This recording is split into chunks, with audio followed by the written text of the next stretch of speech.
How's it going, everyone? Alexis Lopez TCG here. Welcome to the channel. Today we're going to be jumping into an opening of Duskmourn House of Horrors Play Booster Box. That's right, 36 lovely packs back in the day when they still had them in the booster box. We're going to be jumping in to see a lot of great cards, hopefully, we can use in Standard. Of course, from all the Overlords, from the Verges, and of course, enchantment creatures, and the Shuki Nemesis coming in very hot in this set. So a lot of great things to get, not a lot of crazy value like out on its own, but kind of put all that together and it's a great set that you can use Standard and pretty much any constructed format, and of course a lot of commander decks you're able to use. So we're gonna jump in here. I just got home from some Standard tonight. We did some Esper Bounce. We did see somebody playing some VV Cauldron, which is okay. It's the boogeyman of the actual format at the moment, but you have to play against it in order to learn how to, well, beat it. So hopefully we can learn more before we get into the RCQs. But today, speaking of Standard, we're going to be continuing to see what we have in this actual Duskmourn Play Booster Box. So 36 packs, again, still within the actual box. No, not shortened to 30 or anything like that at the time. So we're hoping we get some great hits. Obviously, we want to have a lot of playable lands.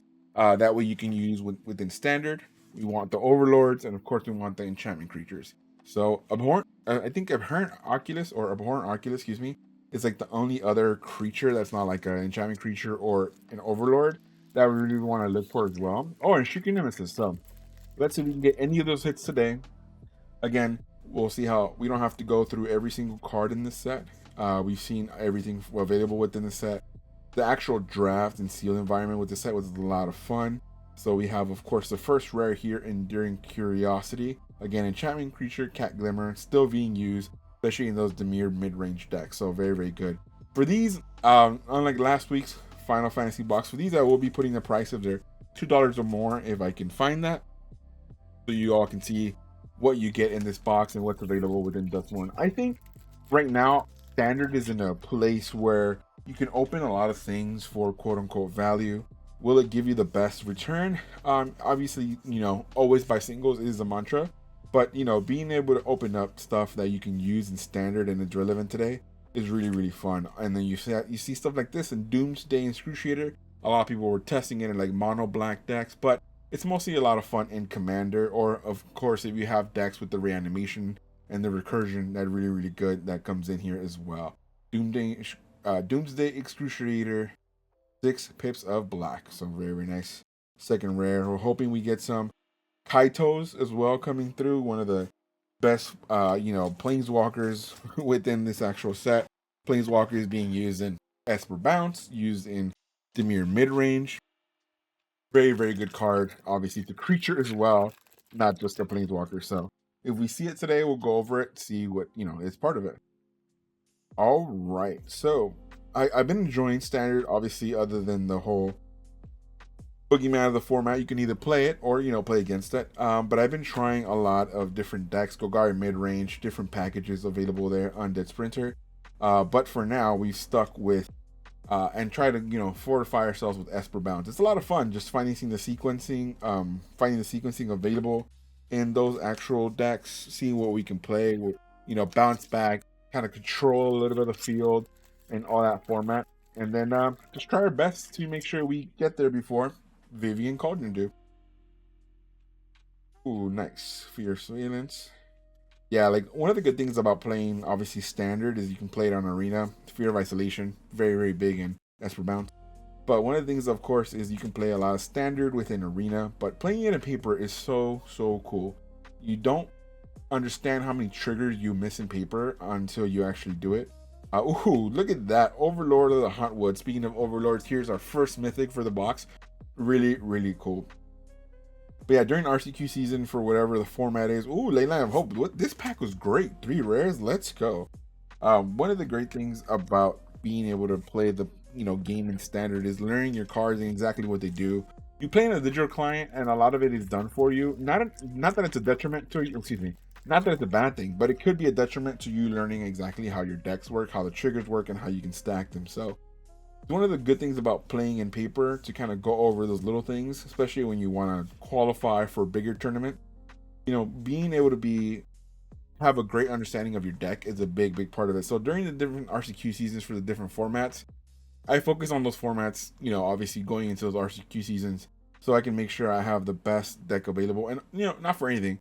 If I lose, I lose. But if I lose knowing that I could have almost won because I did so well based on my triggers, I played well, I don't feel bad. But if I lose and then I'm like, oh, I missed a trigger here, I missed that there, the sequencing was horrible here, like I kill myself in my head. You know, like I mull it over and over again. Like I start going over, like, what did I mess up here? What did I mess up there? So you get all your mistakes out on locals. You get your mistakes out on arena as well, obviously, especially when it comes to the sequencing. But when you do it in paper, when you do it more and more, you practice, much like anything else. You learn those intricacies of the deck, and you really hone the skill that it is to play your deck. So it's a lot of fun to definitely do that in paper. Undead Sprinter. And of course, you get to support the local LGS, you know, by going there, meeting friends, you know, getting to meet new people. Obviously, seeing what people are running in paper. Sometimes the metas are different online than they are in paper. So, a lot of fun. So today was a lot of fun. It didn't do too crazy well, and you know, went 1 and 2, and that's okay. Sometimes we go undefeated. Sometimes we get our ass handed to us, and you know, it's part of the game, part of learning the actual Magic game. So, it's really cool. Unwanted Remake. Growing Dread. Reluctant Role Model. I like these little full art lands. Pretty cool. Horde Vigor. Art card. Going through all the set that we have. This, again, was a really fun time opening all this stuff. I'm happy we got an Overlord already. We're hoping we get more Overlords, and we're hoping we get more Verges as well. We haven't seen one Verge land yet, so again, they're being used a lot now, especially because Shocklands activate them much faster as well. So we need to make sure we see if we can get some available. Ooh, what do we have here? We have Roaring Furnace and Steaming Sauna. Izzet card in the Rooms format. So we have the Forest and Betrayer's Bargain. A lot of rooms are really cool. Obviously, for myself, I use the Unholy Annex room a lot, especially playing Golgari and Mono Black. Not really using it a lot in Esper Bounce, but we do have some rooms we have on our sideboard there that we do play for that actual deck as well. So rooms is really fun. Really cool way of like sequencing different things as well. Oh, we get a land here. First rare land in Vagabond's Lair. Very nice. You get another borderless rare here in Restricted Office Lecture Hall. Very cool. Again, I really like the art style on those. It's really nice. Lakeside Shack. And then Vicious Clown. And then we get another enchantment creature here in the Little Lamb. Yeah, let me know what you all enjoyed from this actual set. Obviously, we had the Killer Clowns coming through as well in the Commander aspect. We had different cards that you can use in a lot of different formats. But, you know, being able to kind of see, speaking of, look at that. This is a great Commander card, by the way. Winter Misanthropic Guide. It's a Jund card, legendary creature, human warlock. At the beginning of your upkeep, each player draws 2 cards. And then if you have Delirium, as long as there are 4 or more card types among cards in your graveyard, each opponent maximum hand size is equal to 7 minus the number of those card types. So you have Delirium, your opponent's hand is a lot smaller, and you can really slow them down. And this art style is just really cool in the borderless style. Very nice. But yeah, I butchered a lot of that. I'm so sorry. We're currently having a heat wave over here where I'm at, and I'm doing this, waiting to make sure I can open up some more booster packs and booster boxes for all of you. Oh, it's for me too. I mean, it's for all of us. We do it together, right? We have fun with it. Very nice. Cool. But again, we don't have to go through every single card because we've seen a lot of them as well. Dissection Tools, Raucous Carnival, Glimmer Seeker, and Art Card. Ooh, nice, cool stamp. I like that stamp. But again, we're hoping to get some more Verge lands within this. We're almost going through 1/3 of the box so far. So we're seeing if we can hit at least one Verge land in these 2 packs here remaining for this little stack. So we can see what we have. Innocuous. More rooms. Miasma Demon. Ooh, Enduring Innocence. Very nice card. 1 white. A card that's still definitely used in Standard. I know I run 4 ofs in the different decks we were trying out. Very cool. Bleeding Woods foil. And then Withering Torment. Again, Awesome card, very, very nice looking in foil. Good removal as well. I really enjoy that one. I'm a fan of Withering Torment. Again, I do play a lot of black, so you know, playing a lot of those cards in the mono black mid range or the Golgari mid range, it's always a lot of fun. Right now, you know, Esper Bounce has been what I'm playing, so that's obviously it's white, blue, and black. So getting in there and not fully going off full black, but still making sure we have that removal there as part of it.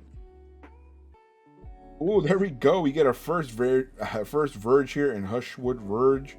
Add a forest and then add a white. Activate only if you control the forest or plains. And of course the Shocklands do activate this, but we have Hushwood Verge here. Forest and then Frantic Strength. Yeah, be it the Surveil lands, you know, having the names of those lands available, they do activate them as well. Obviously, we mentioned that we wanted to get a Verge land in that last, you know, in that stack.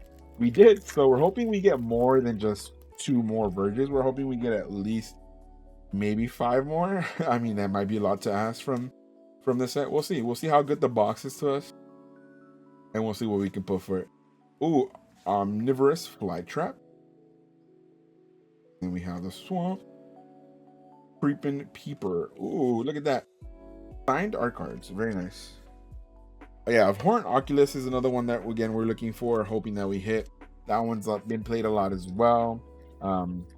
You know, not just in standard, but also in modern coming through. And, you know, people are trying to see how they can fit that in to more and more decks as well. So, very interesting. Grab the Prize. Very, very good card that we play in Pauper, which is really, really good.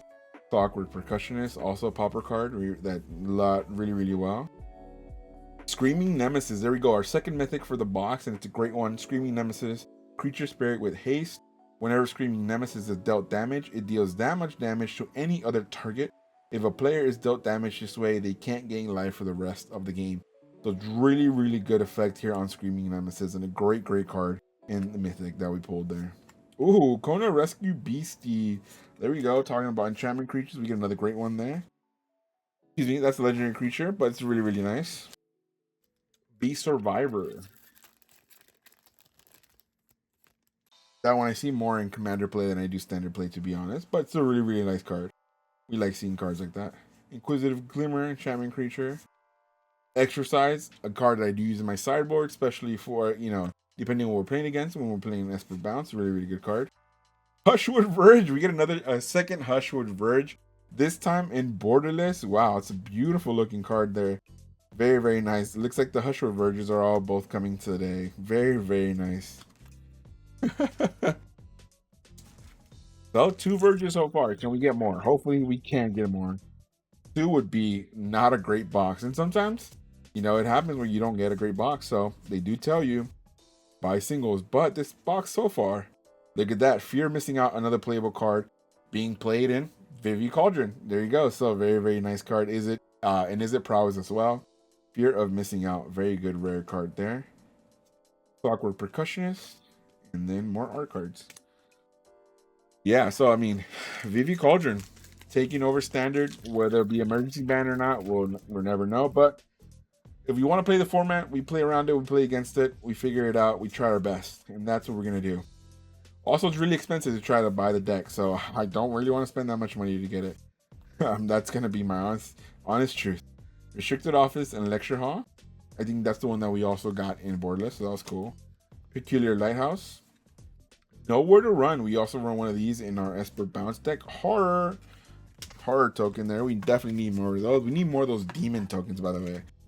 All right, sorry about that, everybody. The camera died, so we had to go ahead and restart that here. So we were opening up this pack.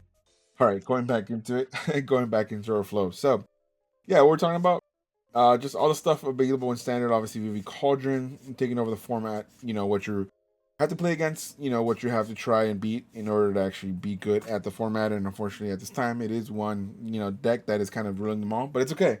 We play around it. We play against it. We try to get better, and we try to beat every time we can. But Leyline of Transformation coming through here in the rare. Ooh, another Enduring Innocence. Very nice. Double rare pack. Triple rare with the foil. It is not Wildfire, Wicker Folk, and the actual locked rooms. So one of the things I do enjoy right now that is a meaning of Standard is obviously there's still diversity within the format. There's still a lot of different decks people are trying. Obviously, people are hoping that Vivi Cauldron gets banned so they can play the different decks that they're playing. So that's why they're trying out different things.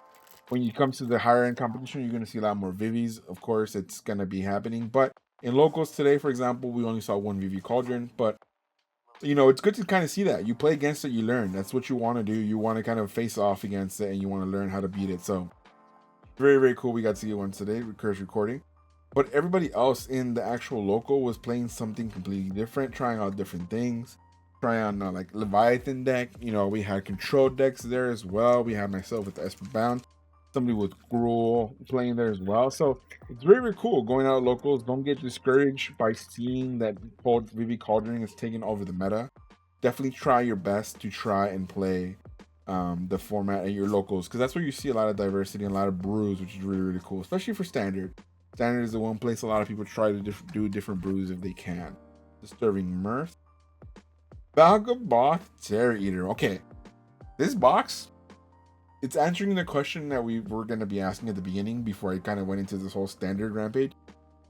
Is buying a Duskmourn box worth it? So far it looks like it is. I mean, it's a lot of playable cards, not just in Standard, but also in Modern, and of course Commander. So the different constructed and eternal formats.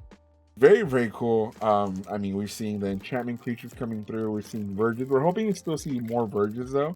But as far as the mythic side, we've hit some great mythics today in Overlord of the Belmert. Of course, sorry, Overlord of the Huntwoods. We have Screaming Nemesis and then Vagabond, and that's not including all the rares that we hit. So hopefully we do see more Overlords as well and more Verges. We just want everything from this box, and so far it's a pretty good box, and we're hoping we get to see some more good stuff here. Toby Beastie Befriender.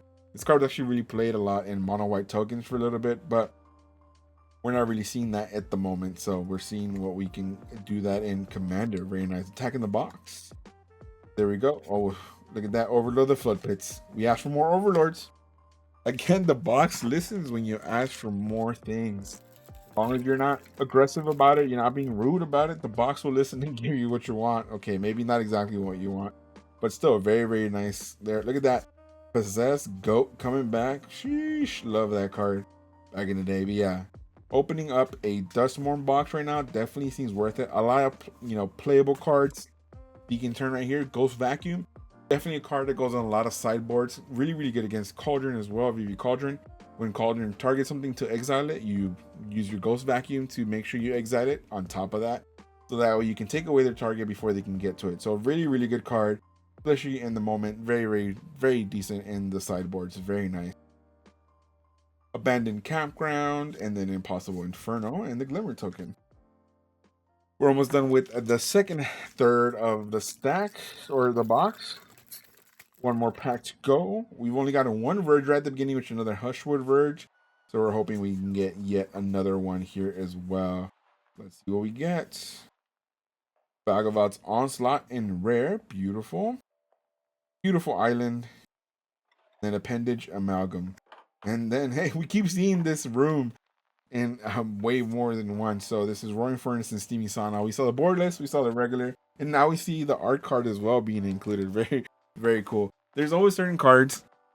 Excuse me, I had to fix my chair. There's always certain cards that appear a lot for us, and in this box, it's that Steaming Furnace room. So very, very cool. See what we can pull out here. Don't make a sound. All right, Jump Scare. Wow, Don't Make a Sound followed by Jump Scare. That's really, really good connection there. Very good. Haunted Screen. Pyroclasm, still a very good card. Ooh, we have Come Back Wrong and the showcase art style here. Very cool. The Horror in the TV.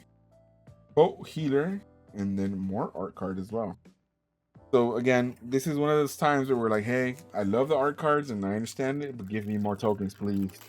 And this was back in the day when, again, 36 packs, which is not a good, no, sorry, it's not a bad thing at all. 36 packs in the booster box, and we had more art cards though. That was the one downside, but I'll take that downside again if we can see 36 packs come back in a booster box. Winter Misanthropic Guide. This is another one we got. We got it in the borderless showcase style. Now we got it here. Whoo! Showcase Meat Hook Massacre 2. Wow. I remember when they announced this card coming back in, this card coming out in this set. People were super excited with it. Unfortunately, it doesn't see a lot of play. It's very, very high cost. Doesn't really do a lot what you need, but look at that showcase art treatment, baby. Coming through another mythic in this box. 4 mythics so far. Only 2 Verge lands. What is going on though? This is going to be all Verge lands here. I can feel it this last stack. But again, answering that question is it worth it to open up this box at the moment? So far it seems like yes. I mean, I think it's worth to open a lot of the, boxes available in standard. Rotation just freshly happened, so you kind of understand what's going to be there, and it's going to take, a year of rotation, Walls of Rage, for it to really go away. So it's a good time to open up those boxes if you have them lying around. It's a good time to draft those boxes, do seal challenges with them. So here we're doing it with Duskmourn, House of Horror. But, Wilds of Eldraine, it's a really, really good box as well. It has a lot of good things with it. We're hoping we can get some more stuff. Final Fantasy, I wish I could open more. I would love to open more. I mean, obviously the last box was insane, but the price is a little heavy on that. So anything else I need, I'm definitely buying singles for it. The Tale of Cameo, beautiful art here on the side as well. But I had Duskmourn so far. Seems like it's worth it. But like, as you can see, if you're getting it to try to get lands, those Verge lands in particular, it looks like it's not the best bet so far. Definitely buying the singles to get exactly what you need. I mean, there's so many options for Verge lands, and we're not seeing them. So we're seeing good mythics. Luckily, we're seeing some great rares as well. But again, not a lot of actual Insidious Fungus, a lot of actual Verge lands, which is what we want to see. So, this tells you the truth. Don't buy boxes for those lands. I know it's tempting to be like, how many lands can I get in a box? I can get way more than I need, but buy the singles. Definitely buy the singles. Again, this is a good box. Do not get me wrong, ladies and gentlemen. I actually think this is a good box. The mythic hits have been great. Unfortunately, it's only been 1 Overlord so far. We're going to see 1 more. I can feel it. And we're going to see at least 1 more Verge land, because it feels like way too low, especially with the amount of Verge lands that we have here. But again, I caution you against just opening boxes trying to get those hits. Definitely buy the singles. And come back and enjoy opening some more boxes with me. Let me suffer in your stead. Come back wrong. Ooh, unidentified Hovership Showcase. Rootwise Survivor. More tokens. And more packs. Yeah, what has been your best openings for Duskmourn? What are your favorite cards from the set, overall? Let me know what your favorite cards are from this set. Let me know what you're playing for Standard if you're playing it, or what are you playing from this actual set in Commander or any other formats. Let me know. Always love hearing from you all. Always love hearing your actual celebrations and your hits. So please let me know in the comments below. Silent Hall Creeper here, 1 in a blue, enchantment creature, horror, neglected manor, bedhead bestie or beastie, and on we go. Wow, only 2 Verge lands. Rough. One of them was borderless, so that's a good sign, I guess. Or that's a good thing, I guess. Not a good sign. We definitely want more Verge lands. Wow. Okay. We have seen quite a few packs, by the way, with more than 1 rare, which is good. Hey, Leyline of the Void. I love this card, by the way. Again, very useful in mono black decks. Very good in modern. At least for a while, especially against graveyard decks. So not played as much anymore, but Leyline of the Void, still a very good sideboard card for sure. Rare, Edge Cornfield, Malevolent Chandelier, more art cards. Whew. Yeah, so we're getting destroyed on lands. I was hoping to get some more lands here, hoping to get more Overlords. We have now. It looks like the first half of the box was a little bit more weighed with the good stuff. Witching Doll coming through. Raucous Carnival. Ooh, Leyline Mutation Foil coming through. More rares. How many more packs we have left? We have 4 more packs. So again, for the price that I got this is a good box, but it's not good in the terms of exactly what we were looking for. We were looking for hopefully more than 1 Overlord. Maybe that was too ambitious of us. The Jolly Balloon Man, or the Jolly Balloon Man. Maybe it was too ambitious of us to try it. We did get a Valgavoth as well, so it's not bad. We got Verges, we got Overlords, we got Streaming Nemesis, we got Valgavoth, but we're still hoping for more Verge lands or more Overlords. I mean, at least 1 more Overlord, right? We'll see if we can find it here. Whew. Rough so far in the last half of the box. There we go. It's a great little pull here. And Kaito, Bane of Nightmares. Very, very good. We talked about it. We saw the art card before. We wanted to hit that. Lovely coming through, rescuing the second half, but we still want more. No, Murky Sewers coming through. And then say its name as well as an ad card. Magic. Wizards of the Coast knows when to add those ad cards. They're like, hey, you want a hit? Here's a hit, but here's an ad card for Arena. You know, you can play it in Arena too. But hey, Kaito, Bane of Nightmares coming through there as well.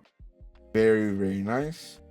All right, we're still going to be asking for more Verge lands and more Mythic hits and Overlords. Okay, so we have Dazzling Theater and Prop Room. Edge Cornfield. Yeah, Bottomless Pool and Locker Room. Wow. One more pack. Only 2 Verge lands. Unless I missed them, and I don't think I missed them. So, again, if you're looking for Verge lands within this box, I'm going to reiterate it again as this is the last pack. Wait, let me know. Did we hit a Verge land in this last pack? Go ahead and write down in the comments below. Put in your predictions now. Let me know what kind of hit we're going to have in this last pack here for this box. I'm hoping for at least another Overlord or Verge land, so we'll see. But yeah, if you're looking for a box to get Verge lands, definitely buy the singles for those. Whew. Defiant Survivor. Ooh, Marvin Murderous Mimic coming in at the end. Murdering our hope for any other Verge land. Wow, okay. Whew. What a great first half of the box. Unfortunately, the second half, not so great, especially when it came to the things that we're looking for. But we did get one of each in the Kaito, Meathook Massacre 2, Bhagavan, Terror Eater, Screaming Nemesis, and of course, Overlord of the Hauntwood. So 5 great mythics overall. Meathook Massacre 2 cannot as played as much, but everything else is a commander or standard playable card. Again, Kaito runs in more than one type of deck. Screaming Nemesis and all the red decks coming through. Overlord of the Hauntwoods was played a lot, definitely during the land effect decks, especially because you make everything tokens. It's really cool. And then of course Bhagavan, you're gonna see that a lot in commander for sure. For our actual rares, we only saw technically two Verge lands, but they were both the same. We got Hushwood Verge. We got the Hushwood Verge in Borderless. We have, of course, the Hushwood Verge in regular. We saw it in Enduring Innocence as well coming through. So another Bhagavan's Lair. We're gonna put those lands together. See what else we can have here coming through. And then of course Doomsday Excruciator and Enduring Curiosity at the beginning there as well. So again, I hope you all enjoyed this video. If you did, hit that like button, hit the subscribe button, hit that bell notification. Don't forget, if you're gonna buy the singles that you're looking for, just like I mentioned that you should, use my affiliate link down below at tcgplayer.com. That's your one-stop shop to buy not just singles but also sealed product for any TCGs, whether it's Magic the Gathering, One Piece, Lorcana, or of course Gundam, the new TCG out. Go ahead and check all that out. You can even start looking at Riftbound coming out from League of Legends, or excuse me, from Riot. What am I saying, League of Legends? So check all that out there using my affiliate link down below at tcgplayer.com. But again, this was overall, funny enough, still a great box. We have some great hits coming through as far as a quote-unquote value. You'll see that in the edit, of course. You can check all that out for yourself. But as far as more than playables that we wanted, unfortunately not enough Verge lands. We definitely needed more Verge lands. We do have Kaito, of course. We have Overlords coming through as well. So we have playable cards in Screaming Nemesis and more in the rares as well. But while it's a good box, it felt a little underwhelming towards the end because it looks like it was really loaded towards the front, except for the Kaito hanging out on the back, of course, right next to the ad card, letting us know you can play all this in Arena as well. So again, check it out. I hope you enjoyed this. I'll come back. We have more openings coming for you as well as gameplay. We always try to do some gameplay here as well. We're actually gonna be doing some pack openings. We have an Edge of Eternity's booster box there. We're gonna be opening up 1 pack at a time on our shorts, on our IG reels, and of course TikTok. So you check that out on social, so you get your daily dose of pack openings starting probably later this week. So check that out, and of course get notified of those as they come out. So follow me on the socials. It's all linked down there below. Thanks so much for hanging out with me. I really appreciate it. I hope you have a wonderful morning, afternoon, or evening, wherever it is it may be. Take care of yourselves, and I'll see you all next time. Peace.